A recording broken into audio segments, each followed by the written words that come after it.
सावधान।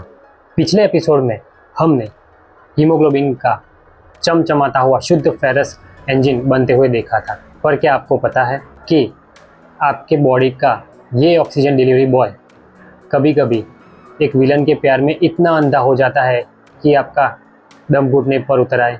जी हाँ, धुएं में मौजूद कार्बन मोनोऑक्साइड जब हमारे फेफड़ों तक पहुंचती है तो हीमोग्लोबिन ऑक्सीजन को छोड़कर इससे 200 गुना ज़्यादा तेज़ी से चिपक जाता है। स्वागत है आपका हमारे इस मेगा सीरीज़ के फिनाले पार्ट 3 में। आज हम हीमोग्लोबिन के वो कड़वी और जासूसी सच्चाई जानेंगे जिसे डॉक्टर्स हीमोग्लोबिन वेरिएंट्स और डिफेक्ट्स कहते हैं।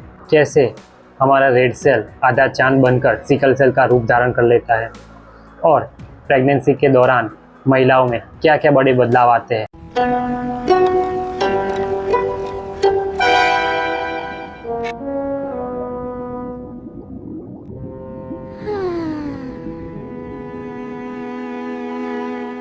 चलिए सबसे पहले मिलते हैं हीमोग्लोबिन के दो बिगड़े हुए रूपों से जो आपके शरीर को अंदर ही अंदर खोखला कर रहे हैं। सबसे पहला है कार्बोक्सी हीमोग्लोबिन। एक नॉर्मल हीमोग्लोबिन का काम है ऑक्सीजन को बिठाना, पर जैसे ही हवा में कार्बन मोनोऑक्साइड आती है ये ऑक्सीजन को भूल जाता है। ऑक्सीजन के मुकाबले ये कार्बन मोनोऑक्साइड से 200 गुना ज़्यादा मजबूती से चिपक जाता है। एक नॉर्मल इंसान में ये बहुत ही कम होता है, पर एक चेन स्मोकर में 4% जितना कार्बोक्सी हीमोग्लोबिन होता है। अगर ये आंकड़ा 20% पार कर गया तो इंसान का दम घुटने लगता है। दूसरा है मीथेमोग्लोबिन। जब कुछ खराब दवाइयों और टॉक्सिन्स की वजह से हमारे रेड सेल के अंदर का आयन ऑक्सीडाइज होकर फेरिक बनता है तो उसे मीथेमोग्लोबिन कहते हैं। ये जंग लगा हुआ आयन ऑक्सीजन को टिश्यू को सौंप ही नहीं पाता, इसीलिए मरीज में ऑक्सीजन की कमी की वजह से शरीर नीला पड़ने लगता है।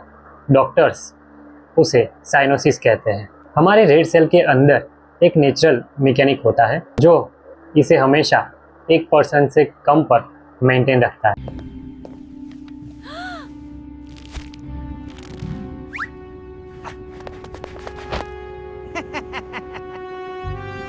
अब आते हैं दुनिया के सबसे बड़े जेनेटिक लोचे पर, जिसे कहते हैं सिकल सेल एनीमिया या HBS। ये हमारे क्रोमोसोम नंबर 11 की बीटा चेन के जीन की खराबी की वजह से होता है। अब इमेजिन करो, हीमोग्लोबिन की बीटा चेन में एमिनो एसिड की एक लंबी कतार लगी हुई है। सब कुछ एकदम परफेक्ट चल रहा है। जैसे ही आप छठे नंबर की पोजीशन पर पहुंचते हो, वहां बैठना चाहिए था घर के ग्लूटामिक एसिड को, लेकिन उसकी जगह एक बिगड़ा हुआ एमिनो एसिड ले लेता है जिसका नाम है वेलिन। और इस एक एमिनो एसिड की वजह से या इस एक पोजीशन के बदलने से क्या होगा, जब भी कभी आपके शरीर में ऑक्सीजन की कमी होगी, ये हीमोग्लोबिन मॉलिक्यूल्स आपस में मिलकर लंबी लाठियाँ बना लेंगे। ये लाठियाँ अंदर से हमारे गोल मटोल रेड सेल की दीवार को धक्का मारते हैं। इसकी वजह से सेल पिचक कर शिकल शेप या आधे चांद जैसा टेढ़ा हो जाता है। अब ये सेल खून को गाढ़ा कर देते हैं और नसों में फंसकर भयंकर दर्द पैदा करते हैं। अगर ये डिफेक्ट किसी को अपने पेरेंट्स से मिला है तो उसे कोई लक्षण नहीं दिखते हैं। इस कंडीशन को सिकल सेल ट्रेट कहते हैं।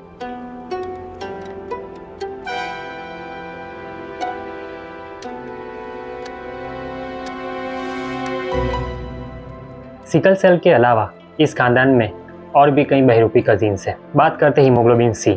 इसमें भी छठी पोजीशन में ग्लूटामिन C की जगह लाइसिन ले लेता है। फिर आते हैं हीमोग्लोबिन D एंड E।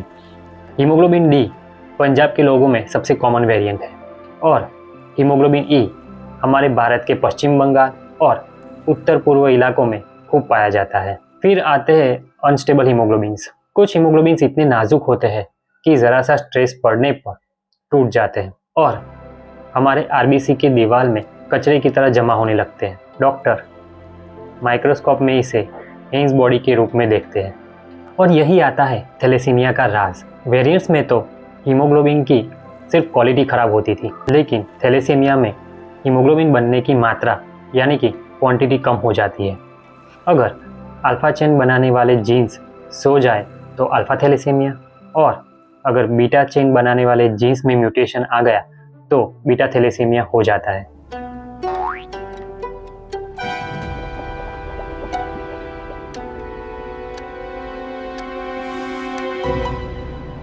अब बात करते हैं लाइफ के सबसे खूबसूरत फेज की, यानी प्रेगनेंसी की। प्रेगनेंसी में महिलाओं में शरीर में खून का पूरा वॉल्यूम 45% तक बढ़ जाता है। लेकिन इसमें एक गजब का ट्विस्ट आता है। प्लाज्मा यानी पीला पानी तो 45% बढ़ता है, लेकिन उनके रेड ब्लड सेल्स 25% ही बढ़ते हैं। अब प्लाज्मा 45% बढ़ेगा और आरबीसी 25% बढ़ेंगे तो खून पतला होगा ना। डॉक्टर इसे कहते हैं फिजियोलॉजिकल एनीमिया ऑफ प्रेगनेंसी। ये कोई बीमारी नहीं है, बल्कि कुदरत का तरीका है ताकि खून पतला रहे और बच्चे तक आसानी से बह सके।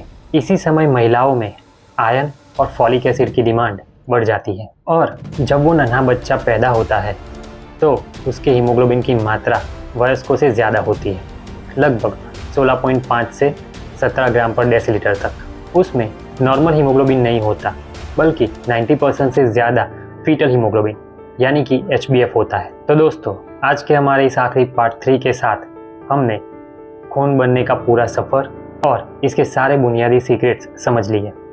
लेकिन याद रहे, ये तो एक शुरुआत थी। हमारी अगली सीरीज़ यानी इसके बाद जो वीडियोस अपलोड होंगे उसमें हम जानेंगे कि कैसे हाईटेक रोबोटिक मशीनें लेज़र लाइट्स और करंट के झटकों से इन सेल्स को स्कैन करती है और कैसे पहाड़ों जैसे ग्राफ जनरेट करती है। वो वीडियोस भी बहुत दांसू होने वाली है। मैं आपको ये वीडियोस बना के देता हूँ, वो एक बेसिक लेवल तक का नॉलेज है, एक ओवरव्यू जैसा, ताकि स्टूडेंट्स को और आम जनता को अच्छे से समझ आए कि बेसिक चीज़ें क्या होती है। अगर फ्यूचर में डिमांड रही तो हम इन सारे टॉपिक्स पर डिटेल्स वीडियो भी बनाएंगे। मिलते हैं अगले कड़क एपिसोड्स में।